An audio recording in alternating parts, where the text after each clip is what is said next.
Welcome everyone. Please be seated, don't stay on the stairs. And the better you are in the center, the better for the room. So people that are late can join. Kadir is gonna talk to us about frustrations for web designers and web developers. Kadir, the show is yours. All right. Can you hear me all right? Cool.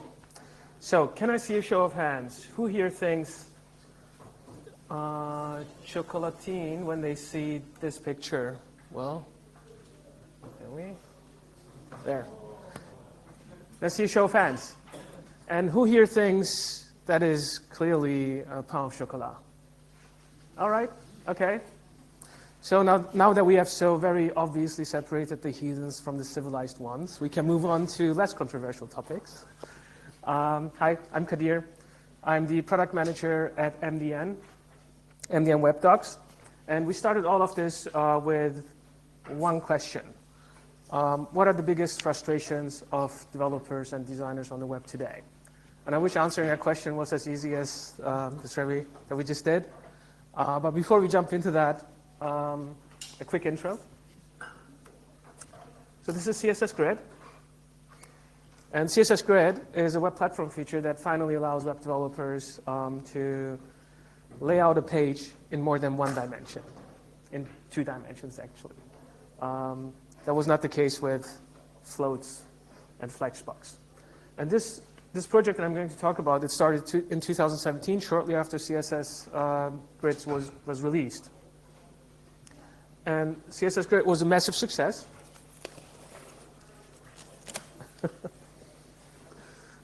Okay.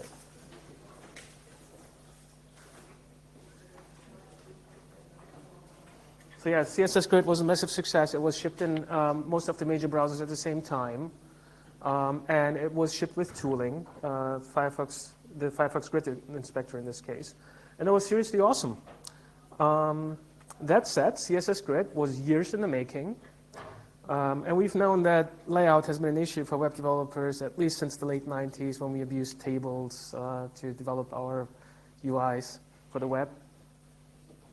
So looking at this, we had a few questions. Why did it take until 2012 to even start working on this? And why did it take until 2017 to ship this, when we've known for so long that this was an issue for web developers? And how was this coordinated to ship at roughly the same time? Because that's not a very common thing, like that most major browser vendors shipped it at roughly the same time. And what were the roadblocks? And what were the pivotal elements that actually helped to move this forward? So we took a step back to see what the whole process looked like from Mozilla's perspective. And after interviewing numerous people who were involved in the process, we identified 3 distinct phases. First phase is research. Second one is standardization and implementation. And the third phase is adoption. Now, as you can probably tell immediately, this is a very simplified view of the process that really smoothes out over many things. And it looks like a pipeline when it's actually more a loop or a loop of loops that loop back on themselves. I mean, you get the idea. But it was good enough for us to get started. So most of us on my team had a pretty good idea about the adoption phase because that's really where MDN shines. And we also had a pretty good understanding of the standardization and implementation phase. But what we were really interested in was research. So what we wanted to know more about was how do we learn about web developers, what web developers needs, what their pain points are, and how do we decide what to work on next? How do we prioritize what we should add to the web platform or change about it? So we interviewed more than 10 people involved in the process and people who were involved in different stages of the process. And all of them, essentially, so it became clear that there was no formal research at Mozilla at first. So we have a great UX team at Mozilla that works on Firefox. They're doing an amazing job. There wasn't much of a formal research when it comes to the web platform. And that's important because at a place like Mozilla, we have limited resources. So every time we decide to ship something, we incur serious opportunity costs because it means that we cannot ship something else. So this is really important for a place like Mozilla to have a good understanding of why are we doing the things that we're doing. And this is what we heard from people about how things are prioritized. And there's one thing that really stood out. Every single person said the same thing. We need to hear more from developers. And it makes so much sense. I mean, none of us can be successful really without that part. It's hard to prioritize what to ship and the right thing if you don't know what pain points are. And you can't get people to use something unless it actually solves one of their problems. So for all of those reasons, we proposed the developer needs assessment. So what is that exactly? It's a prioritized list of developer and designer needs, and it's a simple tool for harsh prioritization that's representing a diverse audience and a pretty massive feature space. It's published on MDN, and it's not owned by a single browser vendor. We initially proposed this under the MDN product advisory board because there we have representation from major browser vendors, but also from the industry and from the W3C. Because as a community, we at least have to have a common understanding of the facts, even if we then decide to prioritize different things. And finally, it's reproduced annually. And this is really important because as an industry, we need to know whether we're addressing pain points of developers and whether we are having impact with the things that we're actually doing. So we need to track pain points over time to see where things are actually going and whether we are really moving things in the right direction. And if you do this well, we think the MDN Web Developer Needs Assessment, or MDN Web DNA for short, it can be the voice of developers and designers working on the web today. And asking web developers and designers about their frustrations is not trivial because the problem space is just so vast and the audience is very diverse. So let me tell you a little bit about the process we went through for that. And I apologize up front because I'm not a user researcher. We worked with a very talented Alison McKee from Pinpoint Research on this. So I'm going to do my best to channel her here. In January last year, we started the process by fielding a survey to our product advisory board members, and we asked them for data that they would use for decision making. We then had almost 20 in-depth interviews with web developers and designers before we put the final survey together. And that is because we wanted the survey to be rooted in the voices of web developers. If we had started from the questions that browser vendors had, it would have been based on the internal perspective of browser vendors instead of really being rooted in the everyday life of web developers. So by conducting those interviews up front, we made sure that we derived the questions from the stories of developers and designers about what is important to them in their work on the web, but also what's frustrating for them. So to go from the interview findings to the survey, we followed Pinpoint's research process. We went from observations, what we saw and heard from web developers, to insights, what it means, and then to critical themes, why those actually matter. And we continued that process by incorporating those survey findings into the survey results as well. And in practice, that means we transcribed 16 hours of interviews. We then coded them. And finally, we bucketed them to derive insights for the items in our research. And that's a very hands-on approach, as you can see here. And based on these themes, we constructed the central survey questions around the frustrations of web developers and designers. And then we continue to work with our product advisory board on the overall survey. We ran pilot interviews where we watched multiple people take the survey just to make sure that it was really understandable. There was nothing that people would misunderstand, and to ensure that the survey would be as unambiguous as possible. And with the help of more than 30 stakeholders from our product advisory board members, we put the final version of the survey together in July of last year. And we put it on MDN, but it was also fielded through all product advisory members. That's the W3C, Google, Samsung, Boku, Microsoft. And not just in English, we localized the survey into 8 languages. That's Arabic, simplified Chinese, English, French, Japanese, Korean, Brazilian, Portuguese, Russian, and Spanish, because again, it's a very diverse audience that we're trying to address here. And I'm very happy to announce that after fielding the survey for 4 weeks, more than 76,000 people took us up on it, and more than 28,000 people took the 20 minutes to complete the full survey. And that's from 173 countries. And just the complete responses alone, that's more than 10,000 hours that the community has essentially contributed to let us know about what their biggest pain points and frustrations are. And we believe that makes the MDN Web DNA the biggest web developer-focused survey ever conducted. And with that scale come benefits, because now we can segment the data by experience level, by developer role, country, satisfaction, and we can still retain very high confidence for the results that we get from that, because the sample size is so large. So after this intro, you might be interested in actually seeing results. So top countries. As I mentioned, we had participation from 173 countries across the globe, but that's not uniformly distributed.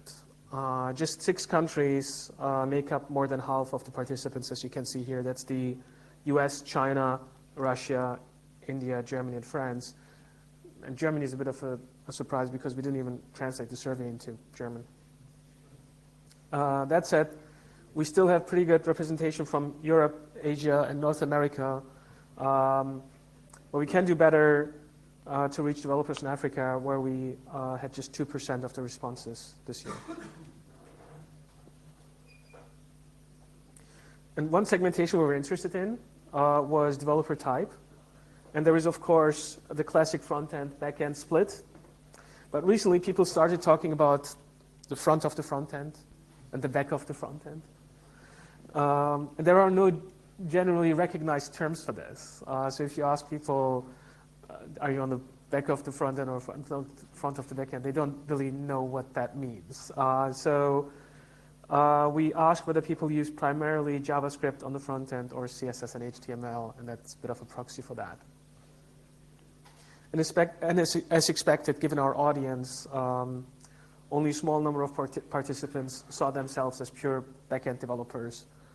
And we had a somewhat even split between JavaScript and HTML plus CSS developers. But interestingly, way more people consider themselves full stack developers. In terms of experience, of course, our industry is growing, and it's growing at an incredible pace.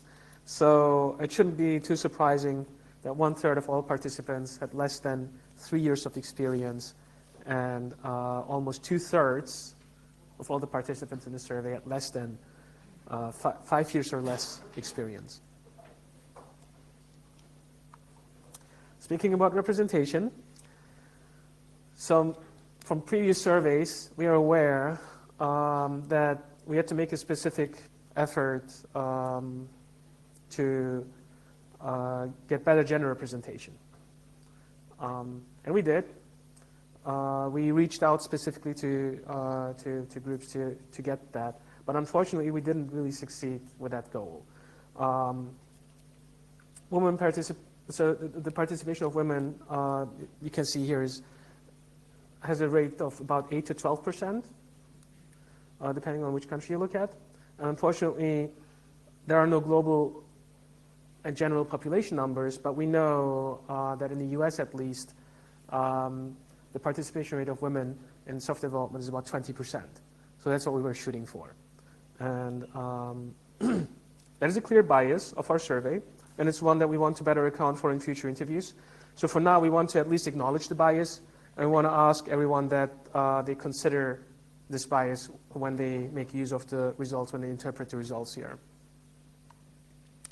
All right, that was the demographic breakdown, but what about the actual results? So without further ado, here they are, all 28, from biggest frustration to the least frustrating thing. And I want to draw your attention to the top 5 and the bottom 5. And I'll go into a little bit more detail in a moment about the top 5 or top 10 Um, but there are some surprises at first glance when you look at the bottom 5 here. In particular, making sites accessible. So that's really important, as we've just heard about from Jana. But people who have worked on this know that there are many frustrations involved with actually doing that work. So why is it ranked so low? And this is where the interviews really come in handy, because from our interviews we know that a lot of people don't get to do that. So accessibility is often deprioritized. So they might rank this low not because it's easy to do, but because most of the time they just don't have the time to actually do it, so they never really encounter the issues involved in that. And that example should make it clear that context for this is really super important. This is a quantitative study. It can answer the question of what and how many, but it can't answer the question why. And that's why we did the in-depth interviews, to really add that context. Let's focus on the top 10 a bit more. So one thing you might have noticed is that 4 out of the top 5 items are in a similar bucket. It's web compatibility and interoperability. One of the biggest strengths of the web is that there is no single vendor that controls the platform, but that doesn't come for free. Web developers and designers are frustrated by not being able to use features or by having to find workarounds, fiddling with browser differences, and by the difficulty to verify that something that works in one browser will also work in another browser. There is another bucket, though. It's less clear-cut, but it also shouldn't be too surprising, because the web doesn't just consist of JavaScript, HTML, and CSS. It's the ecosystem of libraries and frameworks as well. And there is no standard web library. There is no one way to build a web application. That again comes with upsides and some very specific drawbacks. And those really manifest here in these frustrations. Documentation and sample code is almost always the top priority for developers. And you can see that here, it's in the second position really. But handling multiple frameworks and keeping up with the ever-changing landscape is also something that developers find frustrating at a very high rate. I mentioned before that one of the big benefits of having big numbers is that you can segment and you can slice the data and still get useful results. So here's one such segmentation. The top 5 frustrations between some of the top countries in the survey. You'll notice that there is actually very little variation between those countries. And that's somewhat surprising, because these are really different markets. When you ask web developers, yeah, they have very similar frustrations.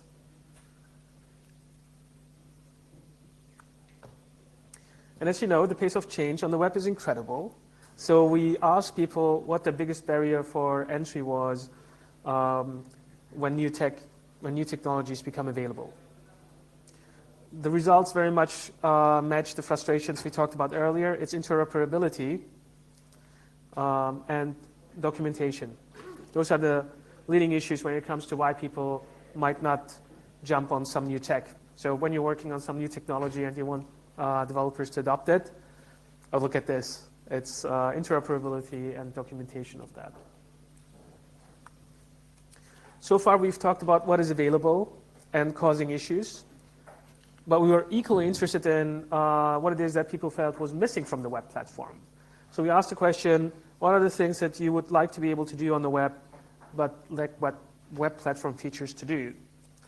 And we had a massive long tail of a wish list that you can see here. That's represented by the other category of things that have less than 2% mention each. And on the other hand, the biggest category by far is access to the underlying devices. So that's USB, Bluetooth, camera, SMS, and all kinds of sensors. And we broke out access to the file system as its own category, as it's the biggest request within that category. And in a similar way, people want access to native APIs. So that's contact lists, calendars, and other features that the operating system provides. And you will notice once again, browser compatibility is very high on the wish list, because what good is a feature if it's only implemented in one browser and it doesn't reach that threshold of availability and you cannot use it. So now this was a little bit bleak. So before we finish this, I have some good news. We wanted to have one measure that would help us understand what the current sentiment is among web developers. So we asked, how would you rate your overall satisfaction with the web as a platform and a set of tools to enable you to build what you need or want? And a full 76% are either satisfied or very satisfied, and only 9% are dissatisfied or very dissatisfied. So while there is room to grow, the web is an amazing platform indeed. And by understanding what web developers spend their time on and identifying what their biggest frustrations are, we can focus our attention on those and help make things even better. So next year, when we do this again, hopefully the numbers will be up, which is why I'm very happy that to share that some of the, I'm very happy to share some of the responses we got from the browser vendors who were involved in this. So Google came out with a very strong endorsement, and I want to thank them for that. They said the Google Web Platform team is now using developer satisfaction as one of our top-level metrics. We're excited to be using the MDN DNA as one of the main sources of data to help us understand and prioritize the key areas of developer frustration. And they followed through. The developer satisfaction question that you've seen before, it's really now a top-level KPI that they're using for this year, and we're looking into how can we actually make this actionable so we can move the needle on that. And we're looking at the top frustrations for that one. We shared an earlier version of this report at TPAC in September, and it was very well received by the W3C, which makes me very hopeful. So they said that early reports from the survey provide valuable input to several standardization and pre-standardization discussions at W3C's biennial meeting, that's the TPAC, and we anticipate the published report will continue to support standards progress. It makes me very hopeful to hear that from them. And not surprisingly, Mozilla is on board as well. In the Firefox team, we're always listening to our community needs in order to make product decisions. The comprehensive overview of the developer community's needs provided by the MDN Web DNA report is therefore essential to us, and we're already incorporating the findings in our plans, and we really are. So what I just presented and much more is in the full report that was published at the end of last year. And I want to thank all of the Product Advisory Board members for their support. And we really invite everyone here to use the results to shape their roadmaps and to do that to better reflect what developers really need, what their biggest pain points are, what their frustrations are. But as I said, we want this to be an annual thing. So the next iteration will hopefully start in March, and we will field the survey in May, and then publish the results in September, just in time for the next TPAC and the 2021 planning season. And if you want to see the full report, you can now download it from insights.developer.mozilla.com, and it's free, it's very comprehensive, and you can pick the things that are really important to you. That is it. Oh, I'll just leave this up. Thank you, Kadir. And now we can take questions. We're quite early, so plenty of time for questions. Yeah, exactly. So we have plenty of time for questions. If you have questions, you raise your hand, I'll give you the mic. So you can ask questions and it's recorded. I'm going to start by the first here, so I don't have to walk too much. And then I'll go to the person that's on the top afterwards. I was wondering if you've done anything on a similar scale with actual users, because for one of the things in there from the results was developers want more and more access to like hardware. Can you speak up a little bit? Is that better? Oh yeah.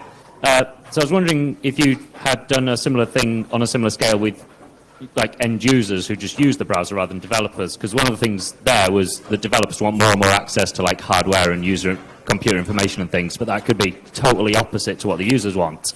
Yeah. That's a really good question. So it's actually one of the verbatim quotes that we have from a developer who says, as a developer, I want access to the hardware and I want access to the sensors. But as a user, that sounds like a nightmare. And I don't want that at all. So it's interesting because even developers who really want access to the hardware are still horrified by the implications of that. And so yeah, we know on the user side, privacy is a big concern. There's a lot of research going into that at Mozilla, but also at other browser vendors. But when we look at developers, this is what they want, to actually build more things on the web. So I think it's on us to figure out how to do that while still respecting the privacy of users. I think there's movement in that area. I think web media is one of the next things that's coming in. Web Bluetooth, web USB, we're working on that. There are still big barriers to it, but yeah. It's something that we know there is an issue with that. There is a reason why we don't have access to all of that yet. Any other questions? No, thank you, Kadir.